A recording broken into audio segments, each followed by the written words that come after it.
Biotipologia, prima parte, anno accademico 2016-2017. Ora, chi c'era l'altra volta? Chi mancava alla presentazione? Abbiamo chiuso, sì. Dentro. Allora, concetti fondamentali, ripetiamo 3 secondi.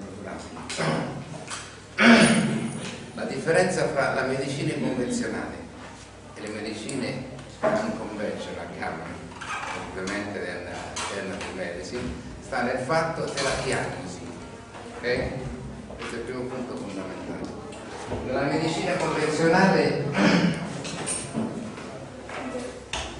la diagnosi viene chiamata diagnosi olistica. Nella medicina convenzionale, quindi queste medicine chiamiamole medicine naturali, nella medicina convenzionale, nella biologia convenzionale, la diagnosi è chiamata nosologica. Questo è il primo punto di differenziazione. Il termine nosologico vuol dire definizione e, elenco delle malattie. Tutta la biologia, tutta la medicina e la psicologia e la psichiatria contemporanee hanno tutte basato ormai dal secolo scorso tutta la loro indagine scientifica nell'elenco, nell'indagine della malattia, sia sul piano biologico che sul piano psichiatrico. Quindi quando voi andate a definire una malattia psichiatrica, c'è un famoso testo di base che si chiama DSM-5, sembra che è 5, dove c'è tutto l'elenco delle malattie psichiatriche. Ogni anno lo aggiornano, ogni anno aggiungono nuove malattie. Nella medicina convenzionale, nel testo Harrison, il famoso testo di diagnostica nosologica, cioè delle malattie nella medicina tradizionale americano, tutte le malattie sono elencate con lo studio dell'organo malato o della malattia in genere. Quando l'organo non è ben preciso, la malattia non è ben precisa, si chiama sindrome. Ok? Sindrome di questo, sindrome di quest'altro, eccetera, eccetera. E va per organo. Qual è il problema fondamentale in quella storia della medicina meccanicistica? La completa assenza dell'indagine clinica dell'individuo malato.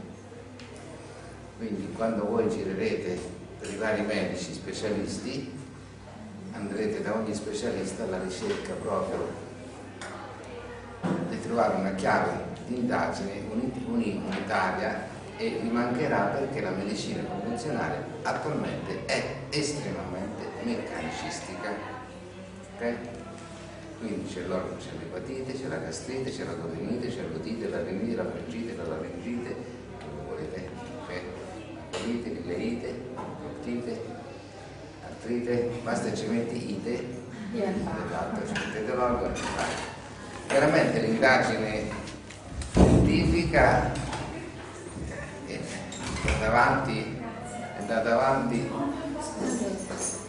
avanti una indagine clinica molto approfondita, chiaramente a livello istologico, clinico. Pensate a livello poi di diagnostica e di ricerca, indagine clinica, pensate PET, TAC, risonanze, non c'erano indagini clinica, pensate alle endoscopie, broncoscopia, gastroscopia, coloscopia, indagini cardiache, eccetera. Abbiamo delle indagini di organo che sono, rispetto ad anni fa, chiaramente un valore scientifico enorme, evidente, però attenzione che manca l'indagine olistica.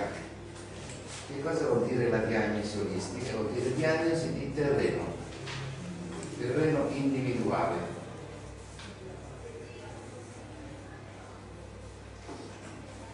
Concetto di terreno è un concetto antichissimo che sta in tutte le medicine popolari, tradizionali della storia dell'uomo. Okay? E questa indagine è un'indagine che utilizza, devo fare per forza un po' di epistemologia, per riuscire a capire, perché è fondamentale, utilizza che cosa? Una metodologia induttiva.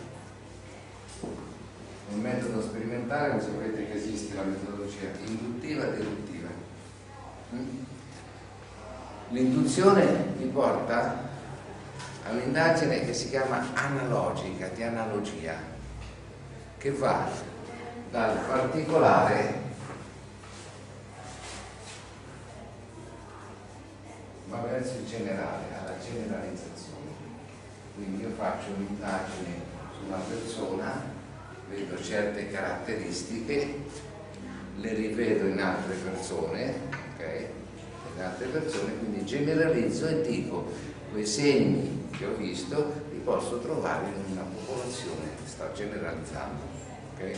Questa indagine da sola non può essere scientifica, la metodologia moderna, però è utile perché ci porta, diciamo, se corroborata da un'indagine deduttiva, ci porta a una serietà disciplinare, interdisciplinare molto valida. L'indagine deduttiva è quella aristotelica, io vi faccio sempre l'esempio, quando Aristotele diceva tutti gli uomini sono mortali, Socrate è un uomo, Socrate è mortale. Quindi che cosa vuol dire? Si parte da una legge generale di base, da questa legge generale, cioè l'individualità, cioè Socrate essendo un uomo è mortale, è un dato di fatto, e quella è una legge, come se io lascio questo pennarello cade, è una legge gravitazionale, è un dato di fatto, è una legge, non è che non invento. Da lì posso decodificare altre indagini individuali. Ci siete? Piano piano, piano piano, non introdurvi, piano piano, non abbiate timore, piano piano. Quindi, quando noi parliamo di terreno,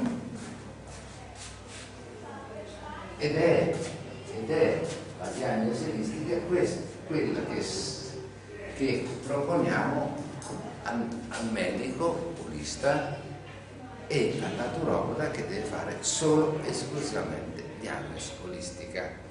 Come un preparatore, un operatore della salute di prevenzione può fare diagnosi olistica, che il medico tradizionale non fa. Siamo? Il medico tradizionale fa solo la sua indagine nosologica, cioè elenco delle malattie. Allora andiamo a vedere come funziona la medicina tradizionale, così.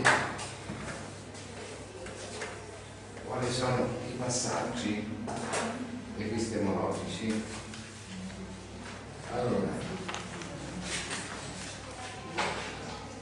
eziologia, questa è medicina tradizionale, allora sembra medicina tradizionale, medicina convenzionale. Eziologia, eziologia è la causa della malattia. C'è un'influenza, un attacco virale, virus, DNA o RNA, quello che ti provoca la rinite, faringite, l'eziologia è virale. Secondo passaggio, patogenesi, adelante, Ulissimo, adelante.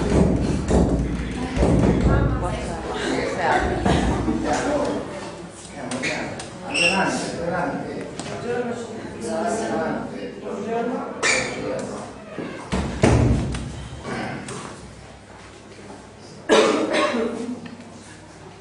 L'eziologia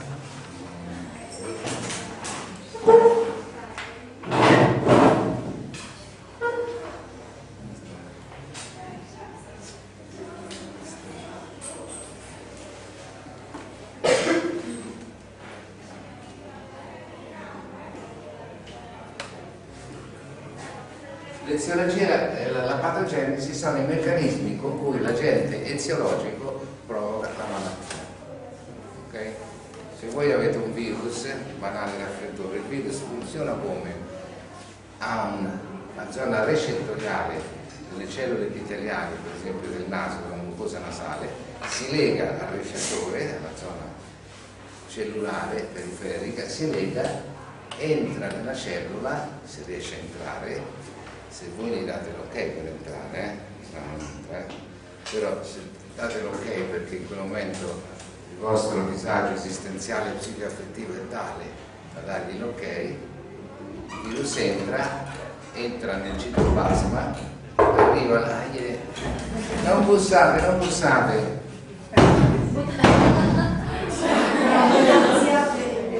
Faccio vedere questo poi. Guarda che sta lontano, ma buongiorno. Allora.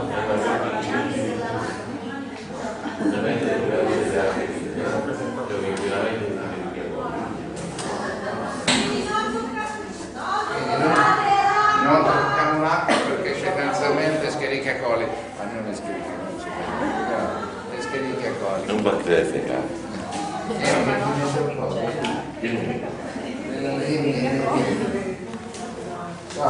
Noi abbiamo un rapporto di amorosità. Buongiorno. Io che devo mettere il video.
come funziona la parte istologica, estomatologica, eccetera, eccetera.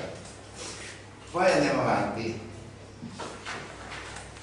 Segni patognomonici,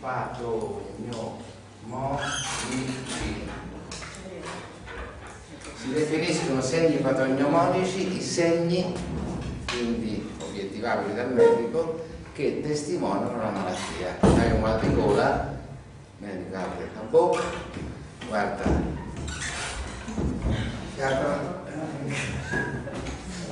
lasciamo aperto, lasciala aperto. Ma perché sta la...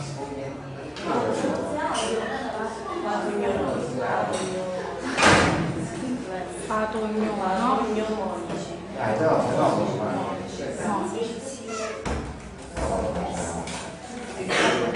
Lasciala aperta.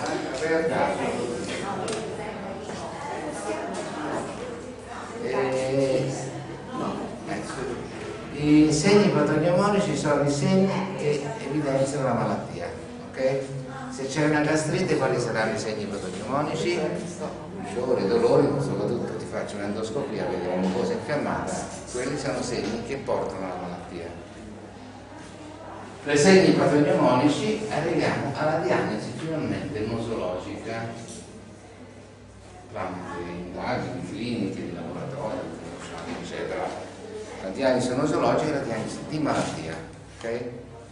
Si è ammalato di colite, che abbiamo detto prima. Siete? B.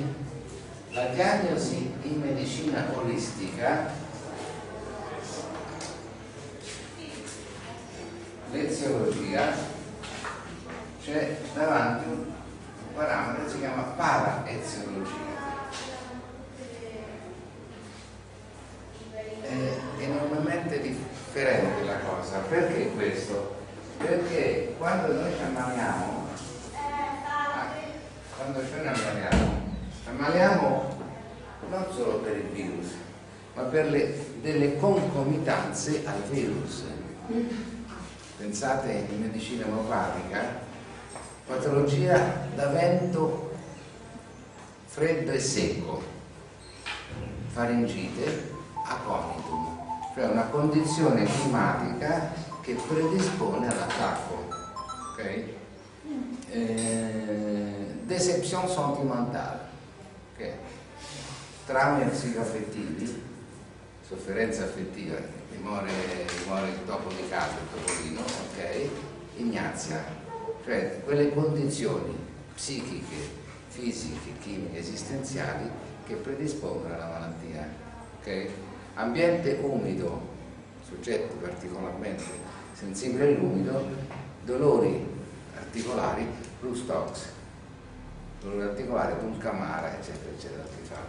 Quindi sono tutte quelle condizioni che è vero che c'è il virus o il batterio, eccetera, ma c'è anche questo para che condizionante il terreno del paziente. Siete?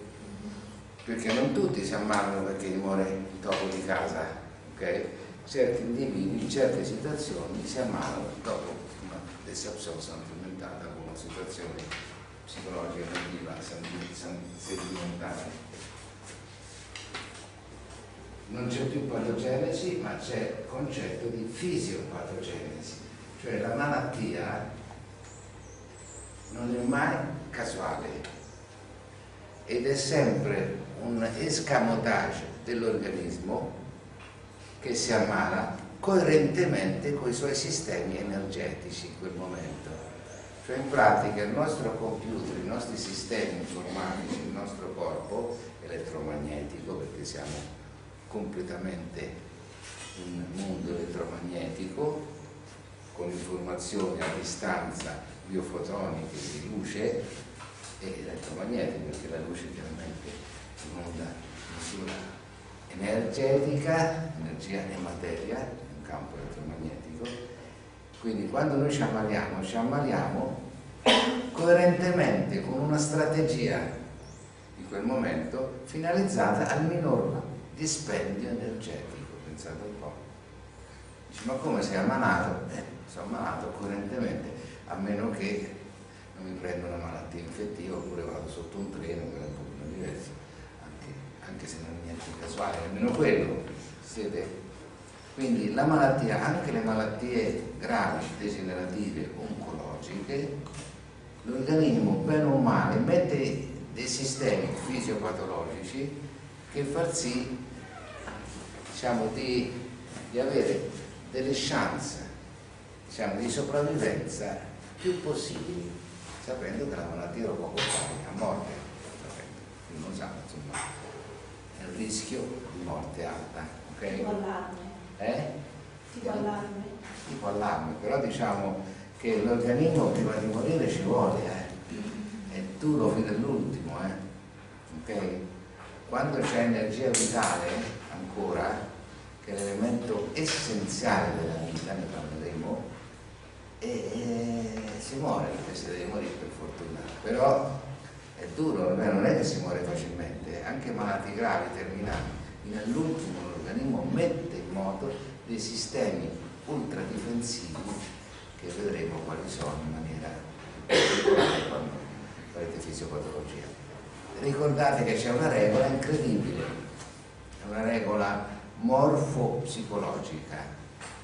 Quando un anziano, un vecchio, lo vedete che si restringe, diventa piccolino, perde peso e si restringe, non c'è PET o risonanza o indagine clinica che ti dica che in realtà l'organismo sta per morire, perché la natura, cioè questa legge si chiama dilatazione e retrazione, nella fase di retrazione sta cercando di mantenere al minimo le energie vitali di sopravvivenza, ma testimoniano che dopo un po' la morte è una regola altro che scientifica, però se non la dice dà un po' fastidio alla medicina convenzionale, queste cose così che sembrano molto empiriche, ma sono piccole leggi.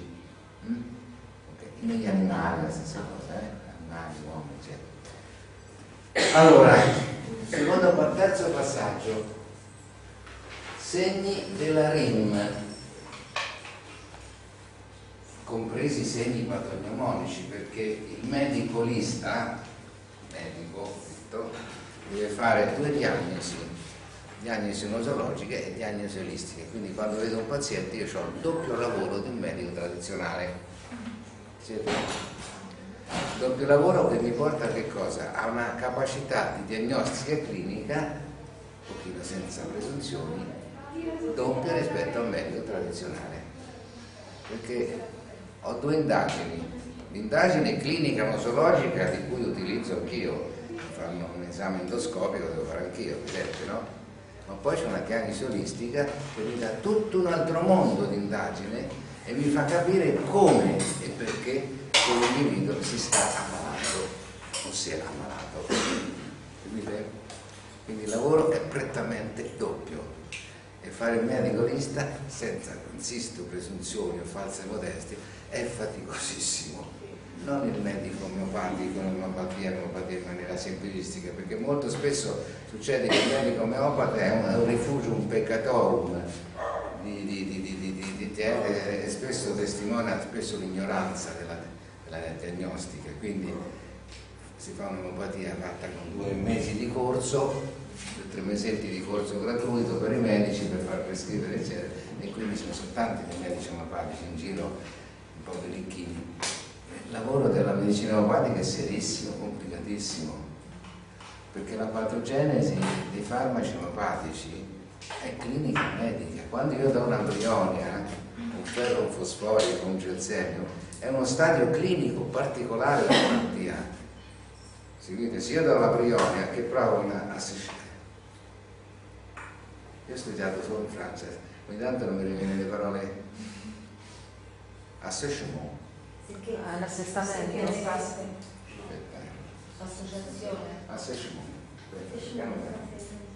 Assassination. Disidratazione, secchezza, secchezza delle mucose e delle serose e poi edema, ok? Quindi è una fase particolare, dopodiché c'è la fase catarrale che è calibicromico, altri farmaci eccetera. Quindi ogni farmaco sperimentale omeopatico ha una fase clinica medica istologica, quindi non è un giochetto, una cosa fatta a livello clinico, è serissima e difficilissima. Quello che insegneremo a voi delle basi un po' di clinica, di tipologia, medicina omeopatica, poi imparerete alcune cose anche voi, tutti quanti imparano, però non è così semplice. E quindi dicevo, nel segni patognomonici che ti interessano il medico, noi dobbiamo aggiungere i segni della RIM, reattività individuale del malato. Che cosa sono questi? Sono segni, virgola, o sintomi, poi vi dico la differenza, che il paziente ha quando ha un attacco da una eziologia, da una noxa, si dice. Noxa vuol dire elemento estraneo patogeno, noxa, rivale noxa è. Quindi quando c'è una noxa, un elemento estraneo che ti attacca, il nostro organismo, ognuno di noi ha una RIM, cioè una risposta individuale del malato, oltre ai segni patognomonici della malattia, perché se io ho l'influenza mi attacca la gola, tutti quanti ci brucia la gola, giusto? Ma ognuno di noi ha nel suo bruciore delle caratteristiche individuali che lo definiscono come tipo diverso dall'altro. A te brucia, io guardo la gola di te, la tua, e vedo che è tutta rossa, a un'altra è viola, a un'altra è bianca appena un po' rossa, un'altra è tutta anfrattuosa, ok? Ci sono delle caratteristiche istologiche, cioè cellulari, visibili e non visibili, e soggettive, nel senso tu c'hai la febbre a 39 e quell'altro c'ha la febbre a 37, io due sono lo stesso. Uno è abbacchiato, buttato per terra, e l'altro ancora è tutto bello. Uno suda e l'altro non suda.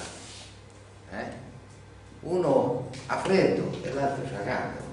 Ma scusate, il virus non è lo stesso, i segni patognomonici non sono lo stesso, c'è la febbre, il mal di gola, giusto? Ma perché abbiamo queste caratteristiche individuali che testimoniano il diverso terreno individuale di ciascuno di noi, che al medico tradizionale non gli interessa, a noi sì, ok? Quindi questi segni della reattività individuale del malato. E allora, per definizione omnes si definisce segno o sintomo in questa differenza. I segni sono quei segni obiettivabili dal medico, perché il medico vede. Quindi il sudore è un segno, la febbre è un segno, il nebro della testa è un sintomo. Dice dottore, ho la sensazione di freddo tutto addosso, è un segno, guarda, dice dove sta il freddo? Mi sento male, ho dolore, è un segno o un sintomo? Un sintomo. Sintomo. Dice dove sta il dolore? Ok? L'importante è che molti segni, chiamiamoli segni della RIM, li chiamiamo segni anche se terminologicamente per definizione non è un segno, perché molti sono sintomi, ma li chiamiamo segni perché della RIM? Perché ci danno le caratteristiche di quel terreno, quindi per noi sono come segni patognomonici non della malattia, ma del malato, ok? Anche se spesso sono sintomi. Siete? Infine, diagnosi olistica.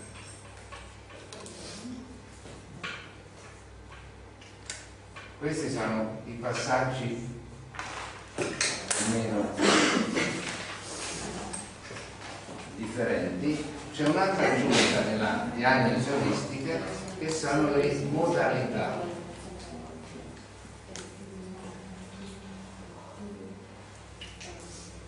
Le modalità fanno parte dei segni della RIM e sono modalità individuali che sono climatiche, quindi ambientali, che sono psicologiche, che sono di posizione, di movimento, di clima. Quindi soggetti che migliorano in montagna, soggetti che migliorano al mare, soggetti che migliorano con l'umidità, soggetti che peggiorano con l'umidità, soggetti che migliorano col movimento, altri con riposo assoluto, altri che migliorano con la consolazione. Pulsatilla se piange, chiama l'amma un po', lacrime in tasca, vuole la consolazione. Nato muriatico, se ti avvicina, non ti avvicinare alla carità del Dio. Se Sergia piange, un altro biotipo, ti avvicini, però vuole che nella tua stanza ci sia qualcuno. Dice, senti, c'è bisogno, allora deve sapere che c'è. Si dice invece sta lontano e si isola e si nasconde, sente la musica. Sì, sono tutte risposte psicoemozionali, caratteriali, di personalità diverse, ma di biotipi diversi. Ci siete? Quindi ognuno di noi è un vario tipo. Allora, quindi siete? Sì. Non voi vedete il video, Quindi c'è da domandarsi, ma perché in tutti questi anni, già nel secolo scorso, dopo che la medicina e la biologia avevano individuato lo studio tipologico del soggetto, pensate a Nicola Penne, che nasce in un periodo meccanicistico nel periodo degli anni 30, ma è stato il più grosso studioso di tipologia, e la tipologia che cos'è in pratica? È la base dello studio del terreno, perché se io devo sapere come sei fatto più o meno, devo indagare su l'aspetto fondamentale che è la struttura, l'hardware. E la tipologia infatti è andata avanti per molti anni, ma sempre in un periodo anche estremamente meccanicistico, fino ad arrivare all'Ombroso, dove il rischio qual era? Il rischio di una classificazione brutale, non dinamica, e pericoloso perché portava a una rigidità diagnostica, ok? La rigidità non fa per l'olismo. La visione olistica è una visione sistemica e sintetica che investe la biologia, la medicina, la sociologia, la psicologia, l'antropologia, investe tutto il sapere umano.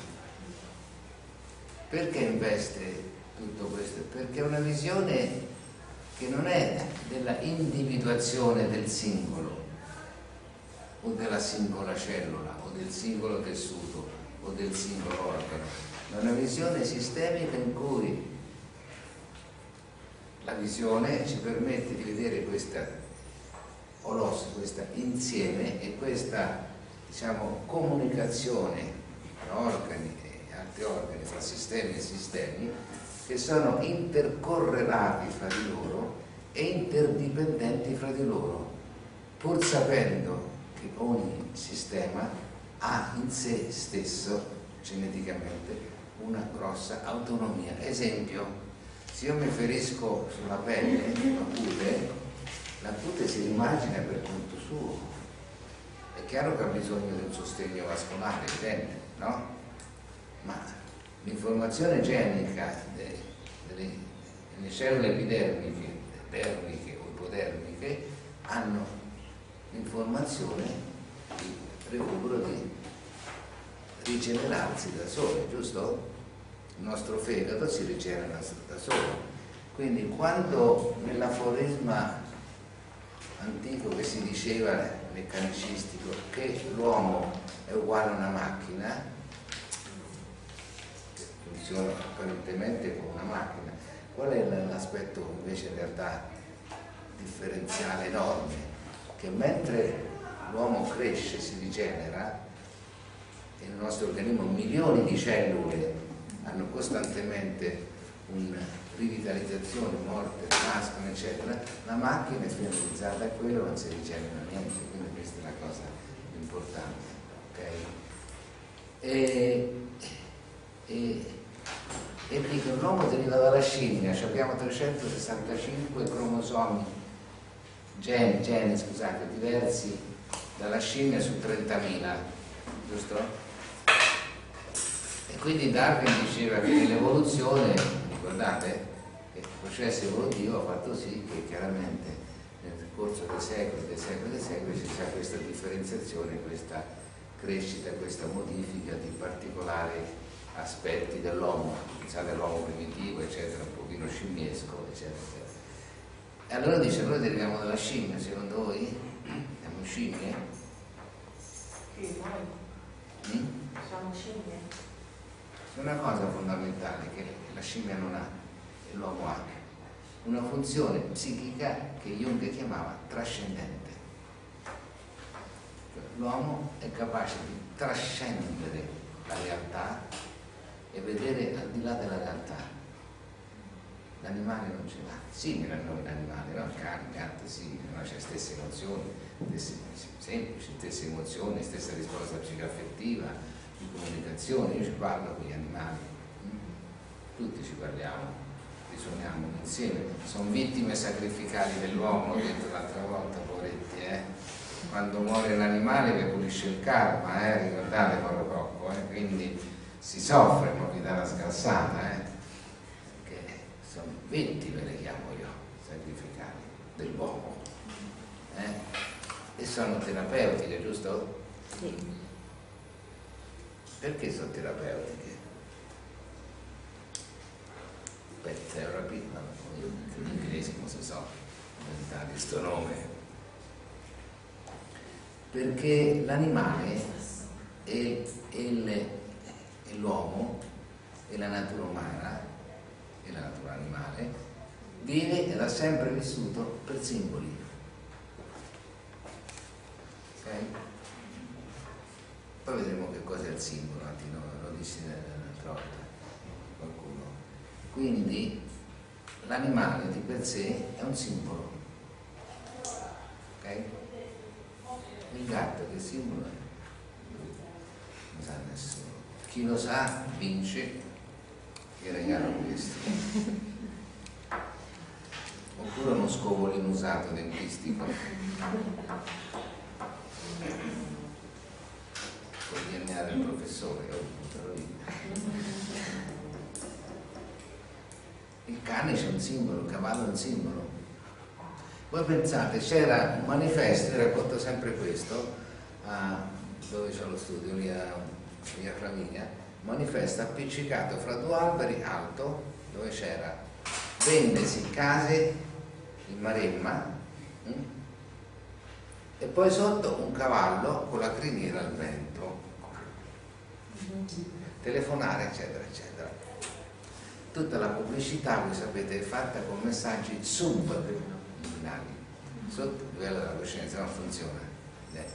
Quindi ti fanno comprare, ti fregano perché utilizzano psicologicamente dei messaggi subliminali, cioè subliminali vuol dire sotto il controllo della coscienza. Dice il cavallo, che è?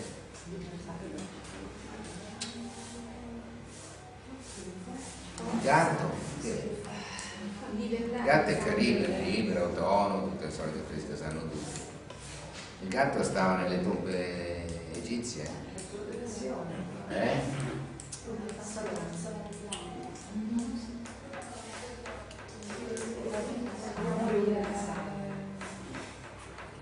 Sembra facile, perché insisto, tutta la nostra vita è simbolica. Ricordate sempre questa cosa. Quando ti ammali, ok, ti ammali perché questo vedo, simbolo. Qual è l'organo per cui ti ammali? Quell'organo è simbolico, per cui la malattia è sempre archetipica, che rappresentano dei simboli universali dell'uomo. Quindi non ti ammali mai casualmente. Bravo, E quando ti ammali è inutile che io ti dico guarda che sei ammalata perché ti è morto il gatto, eccetera, eccetera, queste stupidaggini qui. Quando uno si ammala, on ne doit jamais parler avec eux. Non si deve parlare, deve prima curare, ok? E quando stai male, sai, c'è una polmonite, dici, è venuta polmonite, che stando triste, se ti saluto, c'ho la febbre, mi devi curare, non devi parlare, non devi spiegare. Prima mi curi e dopo ti dico, guarda che ti sei ammalato perché sei cretino, perché prima mi curi. Quindi attenti al conforto della malattia. Quando uno è malato e ha deciso di ammalarsi inconsciamente. Ok? Quindi la malattia testimonia sempre un conflitto inconscio. Sempre. Su che cosa? Su una struttura, giusto? Su un hardware, su una predisposizione, su dei timbri, giusto? Predisposizionali ed esistenziali. Siete? Quindi la malattia non è casuale e le condizioni esistenziali di base sono favorenti alla malattia, ma la mia malattia, la tua malattia, okay? È sempre inconsciamente conflitto. Quindi quando tu ti ammali è festa del cervello. Tuffo? Quando tu c'è una polmonite, prima della polmonite tu c'è una crisi di tristezza, regole scientifiche, regole, più di regole. Poi ti ammali, quando c'è il somatico è festa. Io ho la febbre, stomaco, polmonite, pazienza, male che va muore. Ma festa per il cervello. C'hai una bella cistite emorragica, pensa con gli occhi dei fuori dal dolore, no? Brucia da morire, è festa il cervello. Incredibile questo, Stai male, soffri, ora, soffri a me, inizia il delirio di rivendicazione, io ho detto sempre male, a me non mi cura nessuno, no. Tutte le patologie, si chiama delirio di rivendicazione. Ma in realtà il cervello inconsciamente è festa. Quando c'è un bel attacco di panico è festa. Dentro il cervello inconscio non è fiorinata, ma c'è un attacco di panico. Poi sta a morire, la serotonina, il ricattatore della serotonina, perché l'attacco di panico è festa. Lo spiego dopo perché è festa. Stai male, evidente, no? Giusto? Che si sta male, le strizzi. Inconsciamente è festa. Allora, andiamo avanti dopo le feste. Allora,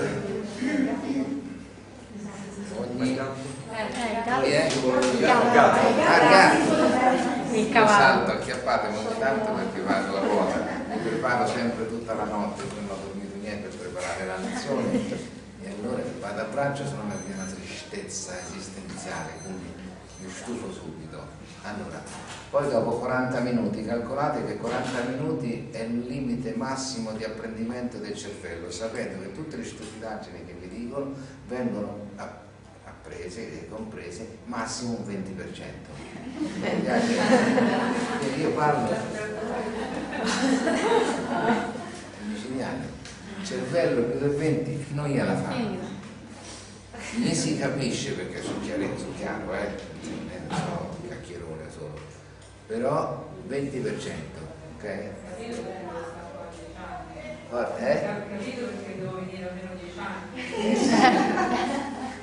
E chi ha fatto i primi anni così mi comincia a capire altri 10, 15, 20% di più. Sembra stupidaggine, ma sono tutte informazioni e il cervello, poi ricordatevi una cosa, il cervello umano, ecco c'è una regola pure questa, è recettivo evidente, ma è dubitativo. Forza, bellissimo questo.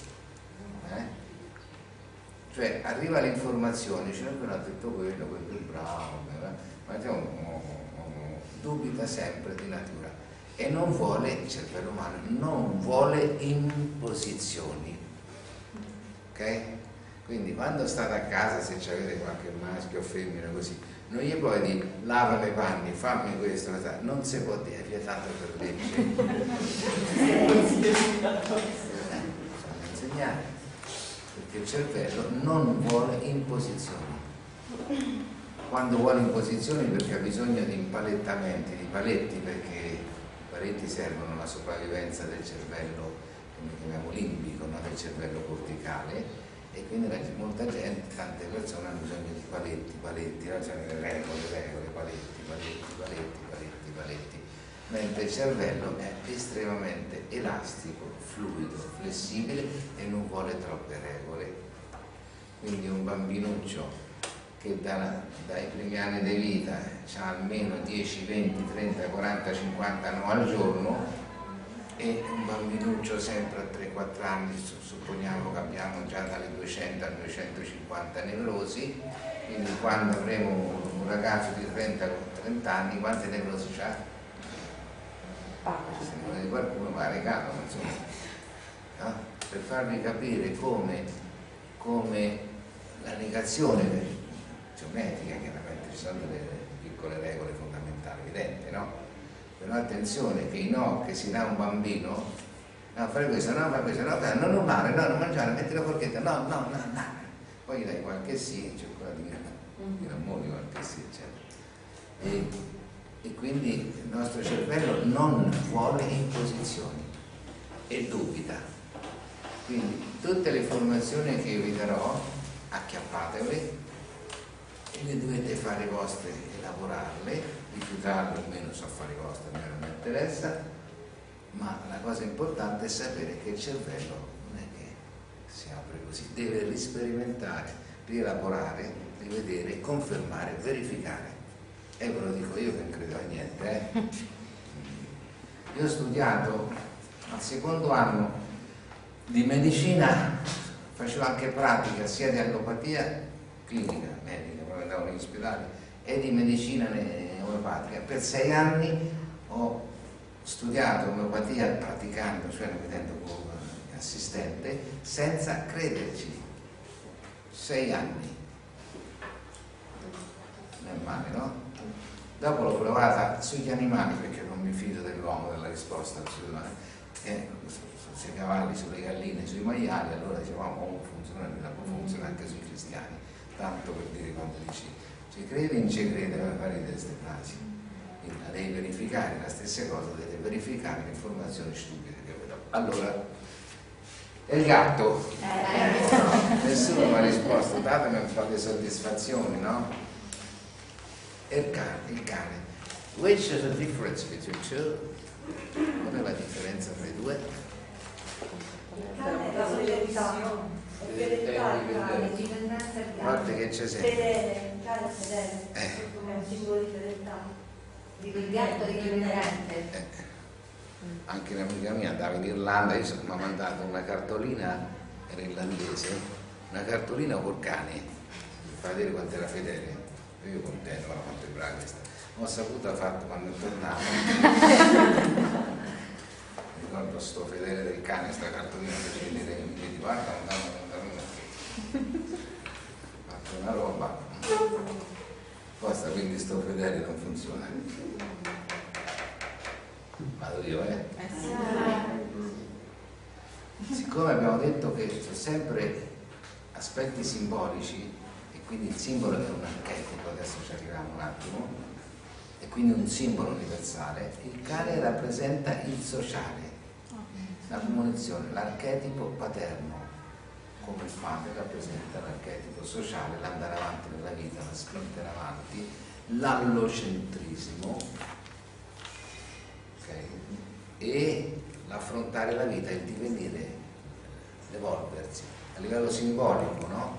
Quindi quando in psicologia, quando in tenerezza, quando qualcuno dice no, adesso io come padre adesso ci parlo meglio, eccetera, perché il padre è questo, perché padre e madre non c'entra niente, butti dalla finestra, che c'entra? Il problema del conflitto non è col padre e la madre, è il conflitto archetipico col simbolo della madre e del padre, perché mamma è un pessino, mamma che è cattiva,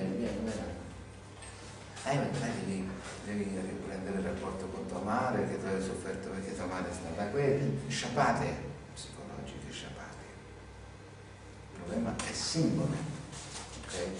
E quindi il gatto invece rappresenta l'intimità. acchiappi, dici no, dove sono morti? 16. Quando ti acchiappi il gatto sei in intimità con la parte intima di te stesso, la parte con l'essenza, la parte psicologica, il momento di intimità, mentre il cane è più socializzante, più comunicativo. E quindi intimità, ma rappresenta anche aspetti controversi di narcisismo, di egocentrismo, rappresenta l'archetipo materno, il principio, l'utero, la caverna, la paura, l'isolamento, il rifugio, la tana. Complicato, eh? E quindi il cavallo ci siamo dimenticati. Il cavallo della pubblicità. Il cavallo del frigo, bello. Wild, selvaggio. Pensa che forquacchioni nella pubblicità, io insisto a casetta toscana col mare così, col wild, desiderio di fuggire, no? Perché vai a fuggire in un'isola deserta, andare nel selvaggio, perché siamo addestrati da robot, viviamo in una società robotica, quindi chiaramente dove c'è il wild selvaggio sei stimolato, quindi il cavallo è il selvaggio, chi va a cavallo è come sta, non è una macchina a cavallo, il cavallo è pericolosissimo e quindi controlli la natura, gestisci la natura però con qualcosa che è wild, che è selvaggio, anche se apparentemente buono. Mi piace il wild, Into the Wild. Vabbè, non mi ricordo più che avevo fatto. Dove siamo partiti? Ecco, arriviamo finalmente alla definizione di tipologia. Quindi la tipologia è fondamentale perché è il primo passo di studio per l'indagine del terreno di un individuo. L'indagine è analogica, ok? Quindi va per analogie, però è un'indagine che basa il suo studio, leggete un attimino la diapositiva, eccetera, dalla definizione gaudiana, cum statuere, dal latino, non è la somma dei caratteri individuali, eccetera, dei singoli organi, che testimonia già l'olismo. L'olismo sancisce un aforisma, 2 più 2 non fa 4. La somma non dà il totale, per favore. Se io prendo un insieme di elettroni, di neutroni, di atomi, eccetera, li metto insieme, ok? Così, la somma di questo non mi dà il totale, ok? Io insisto sempre, il cervello di Einstein è la stessa struttura molecolare dello sterco di cavallo. C'è un po' di differenza, si spera, ok? Quindi la totalità dei nostri sistemi non è la singola cellula, questa è la cosa fondamentale. E l'olismo sancisce che tutti i nostri sistemi cellulari, tessutari, organi sono in comunicazione informatica tramite meccanismi di biofeedback positivi e negativi. Si chiamano anelli di retroazione positiva o negativa. In altri termini, qua c'è il riscaldamento collegato alla caldaia, la caldaia è collegato, c'è un timer collegato a un misuratore di temperatura, giusto? Allora questo che misura la temperatura, se io abbasso o aumento la temperatura, gestisce e blocca la caldaia. Questo è un meccanismo di feedback. Tutti i nostri sistemi cellulari, fisici e psicologici, endocrini, immunologici, cellulari in senso generico, sono tutti gestiti da meccanismi di feedback positivo e negativo. Feedback positivo che cos'è?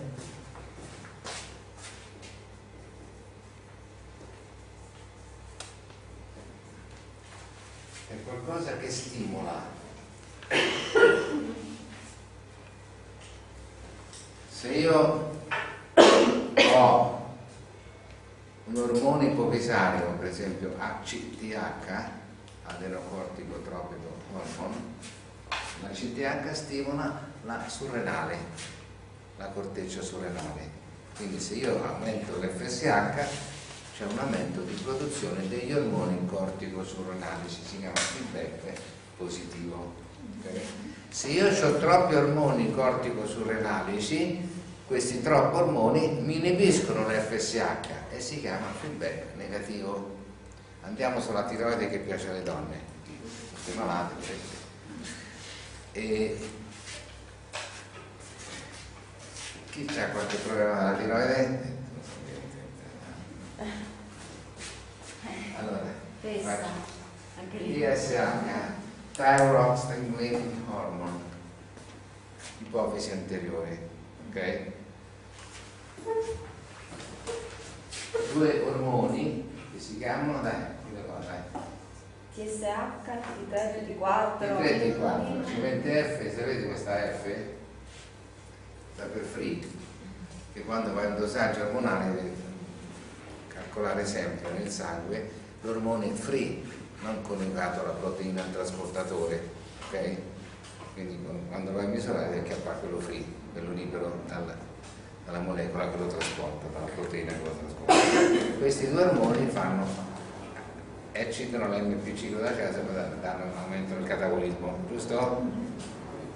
Ok, se aumento il TSH, ok, questo qui stimola lì per lì l'F3 e l'F4, giusto?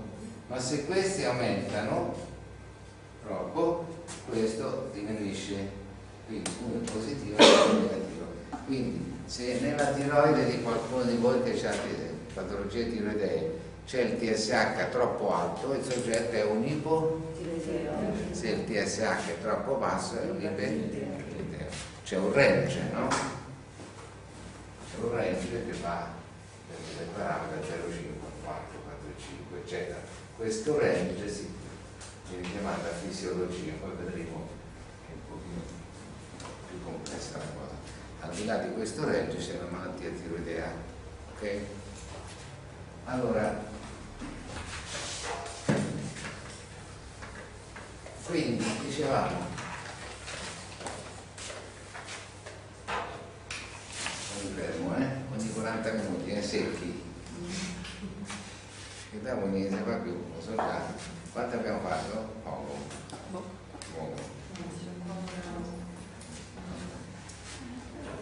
Non tornate voi, poi me lo dite voi, mi fermo un attimo, me lo dite voi. Erano le 10 però, quindi Siamo cominciati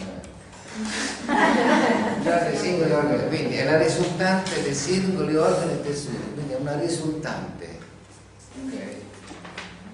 Che nasce da una reciproca influenza, quindi intercomunicazione, coordinamento delle varie parti, e rappresenta una totalità integrata le cui proprietà non possono essere ridotte e decinte da quelle di unità minori.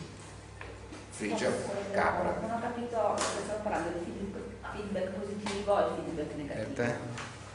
Sì. Perché prima parlava di feedback positivo. Sì, o retrazione positiva. Quando un ormone, facciamo esempio un ormone, qualsiasi cosa, anche una citochina nelle cellule, interferoni, quello che pare, qualsiasi cosa, quando un ormone, una molecola stimola un'altra, quello si chiama feedback positivo. Quando la modula, cioè lo inibisce, si chiama feedback negativo.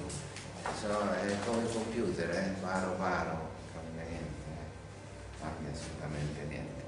Tutto il nostro organismo è modulato da questi sistemi, o eccitazione o inibizione, o eccitazione o inibizione.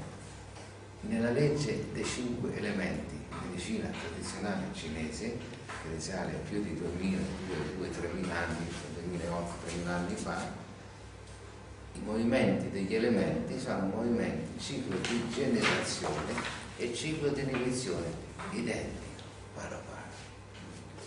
Okay? Eccitazione o inibizione, la stessa cosa che nella visione mistica, anche filosofica antica, c'erano lo stesso modelli di ritroazione che la scienza e la fisica moderna hanno trovato attualmente.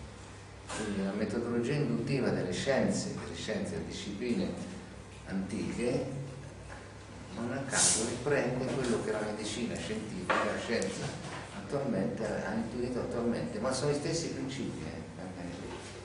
incredibile, guardate, quando nella medicina cinese dicevano che il legno genera il fuoco, al fuoco, allora accende il legno, al fuoco, è evidente. Ma simbolicamente il legno è rappresentato dal fegato e dalla vescica biliare, quindi il fegato stimola, essendo organo sangue, organo pieno, stimola il cuore. C'erano delle relationship incredibili di clinica medica, è clinica medica, non solo il fatto simbolico, fuoco, legno, fuoco genera la terra, la cena, quindi sono dei simbolismi e delle leggi cliniche di clinica medica attuale. Va bene. Vamos adelante. Allora, questa che c'era l'altra volta era la mia passione, che nasce nell'88 grazie al lavoro con Nazareno Palaverri, quello sulla moto, di prima, che era un illuminato, ogni tanto ne vengono ogni 100-200 anni, qualcuno così. E ci sono tutti i testi suoi, uno di questi, imparare l'indagine grafologica, così, è una specie di Vangelo, il Vangelo. Mette paura mette solo paura, la precisione di ogni parola, di ogni termine che utilizza, mette letteralmente paura. E queste griglie, perché abbiamo introdotto con Nazareno queste griglie? Per il semplice fatto che nella medicina cosiddetta naturale, cioè mancava una metodologia, un'epistemologia. Sapete come nacque questa idea? Io stavo a un convegno a Napoli, avanti Cristo, non mi ricordo, ma avanti Cristo era sicuro, e c'erano i 3 più grossi caposcuola a livello mondiale, non faccio nomi, ok? In assoluto caposcuola proprio, uno argentino, uno messicano, uno italiano, ok? Un'amichetta nostra medica, eravamo al convegno, si fece visitare appositamente da questi 3 luminari, ok? Uno il sabato sera dopo il congresso, gli altri 2 la domenica, senza dirgli niente chiaramente. Quindi si è fatta 3 visite, ok? E 3 medicamenti diversi, omeopatici. Entonces, allora c'è qualcosa che non va, giusto? Perché se tu c'hai una gastrite e vai dal medico allopatico, 3 medici allopatici, per un male l'omoprazolo te dà un'altra marca, ma l'omoprazolo te la molla a tutti, il cavisco te la molla comunque, quindi c'è una uniformità metodologica, giusto? Allora come mai, se tu proponi una medicina, in questo caso del tuo tipo precisa, come mai questi 3 luminari? Ognuno pensava al suo, giusta domanda? Viene, c'è da domandarsi un pochettino. E allora nasce il bisogno, la necessità di creare una metodologia interdisciplinare che fa sì che quando tu fai una diagnosi arriva un momento e dici vabbè, poi puoi prescrivere uno schiaffo a destra, una botta, una carezza, insisto sempre su queste cose, però c'è una diagnosi che il biotipo me devi dire quello è un mesoecto, caratterialmente questo, allora mi sta bene. C'è un lavoro interdisciplinare e quindi abbiamo introdotto queste griglie, in parte lui, in parte io, eccetera, eccetera, eccetera. Tutte queste griglie ti permettono un'indagine del biotipo del soggetto che alla fine della visita sei felice, il terapeuta è felice, perché sai chi c'hai davanti. Poi vuoi imparare, insisto, vuoi fare il massaggio, vuoi fare reiki, vuoi fare quello che ce ne te pare, non interessa a me. Il problema è la diagnosi. In medicina, nell'arte sanitaria, il problema è la diagnosi, non è la terapia per forza. Quando voi andate al medico non è quello che vi dà, è la diagnosi. Poi andate su internet, giusto? Dice c'ha la ciccite, l'iscrizione, ciccite e via. Seguite? Quindi in medicina naturale, nella prevenzione, è la diagnosi. Oddio, ma che gli do a questo? Ma che mi importa? Dopo io do una cosa che poi voglio imparare bene, allora prendo tutto questo, voglio imparare la gemoterapia, voglio imparare non che vale, non mi interessa. È la diagnosi. Siete? E il dramma delle scuole che non hanno una metodologia, il rischio è questo: ti danno informazioni, un po' di qua, un po' di là, ma quelle le acchiappi pure su internet, sul libretto. Poi fa un po' di oligoterapia, ok, facciamo oligoterapia, facciamo le sindrome di disadattamento, vabbè, ti insegna a dare rame all'argento, per fare le sindrome allergiche, magari di rame, fare un po' di fitoterapia, va bene, nelle gastriti diamo questo, diamo quest'altro, di dismenorrea diamo questo, ok. Oh, ma il cristiano chi è? Lo conosci? Sai chi è? Dai, ok. Che c'hai? Mi fa male qua, sostiglio, ecco, il problema delle naturopate vengo da voi, a parte so gonfia. Sta frase che proprio alleggia nelle molecole della so gonfia. Gonfiore. So gonfia d'acqua e so gonfia. Da una cura per il gonfiore. Questa è la richiesta mostruosa, eccetera. Quando la pancia, la panza, non è altro che un piccolo, grosso cervello. E poi taglie a Valdana, al bordo, al ginocchio, alla milissa, è il secondo cervello, e di voglia. E poi che biotipo sei? Giusto? Perché se io non so come sei fatta, non so il tuo metabolismo, quindi che te do da mangiare?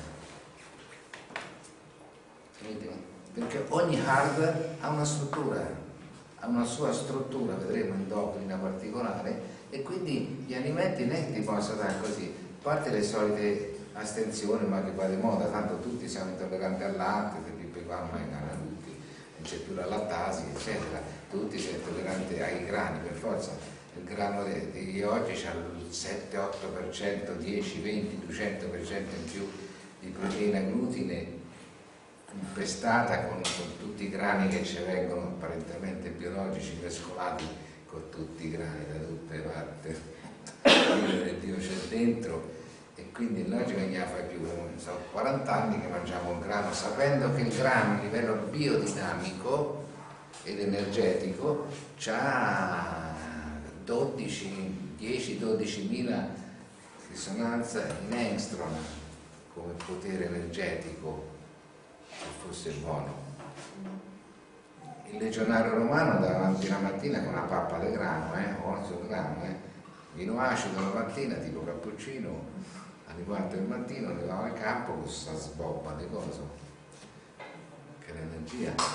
Ma oggigiorno l'intolleranza che è dovuta a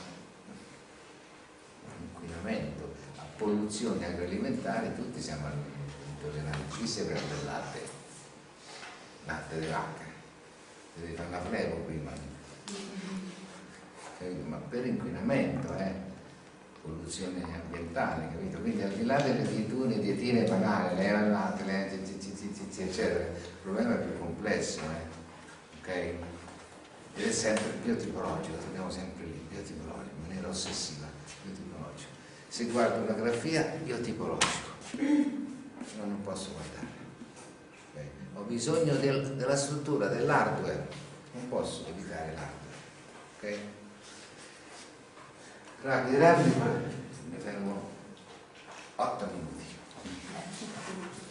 Andiamo a vedere le rapide, l'altra volta l'abbiamo accennata. Il temperamento si chiama biodinamismo, l'abbiamo chiamato, rappresenta la struttura endocrina di ogni costituzione. Ok? Se tu sei un endoplastico, un mesoplastico, un cordoplastico, un ectoplastico, 4 costituzioni primarie, vedremo endo, meso, cordo, ecto, ogni costituzione ha un suo range endocrino, ha un suo asset, lo chiamiamo range, asset, struttura, biodinamismo, endocrino, cioè il suo range, i suoi ormoncini, ok? E siccome questo range ormonale, noi li chiamiamo struttura ormonale, sistema endocrino, neuroendocrino,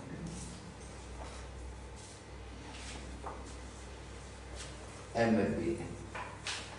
Il nostro metabolismo, la nostra caldaia cellulare è gestita dagli ormoni. Siamo?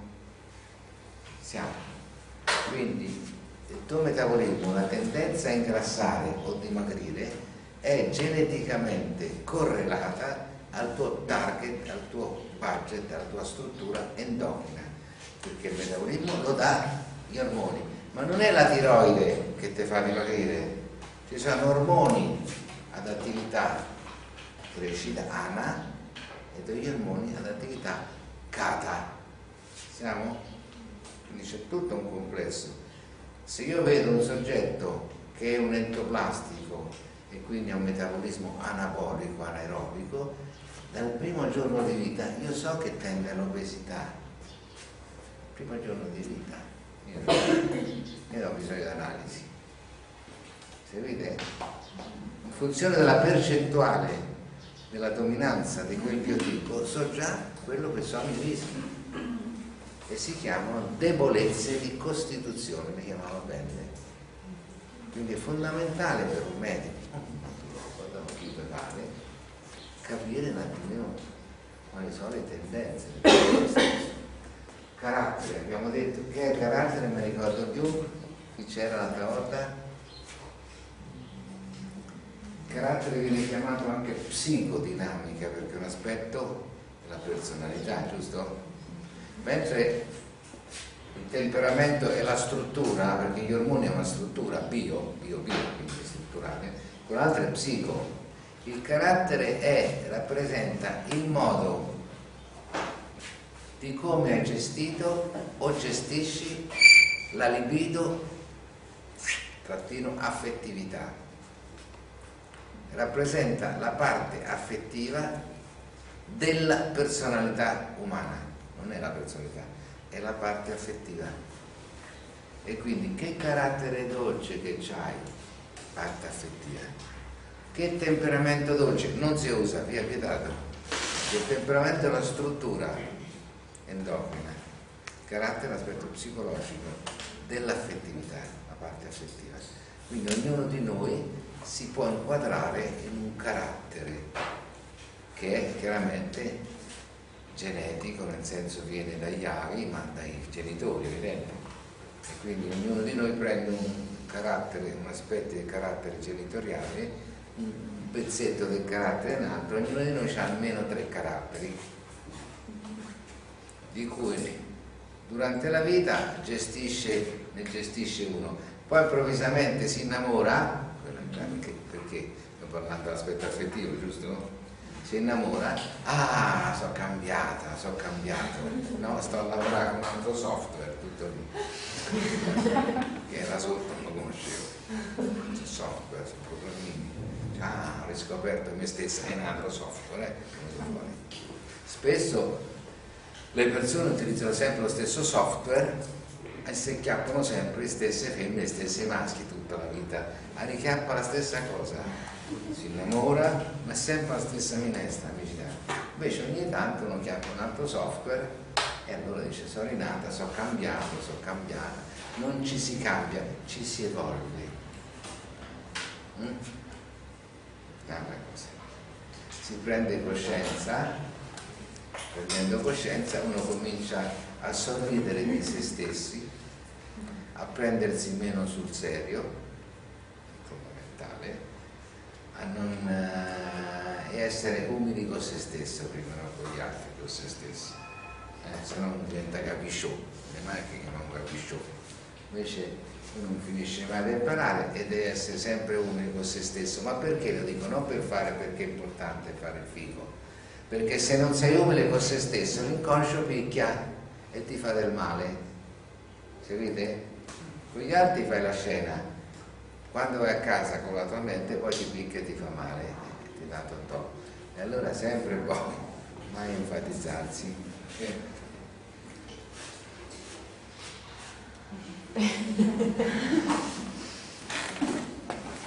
5 minuti.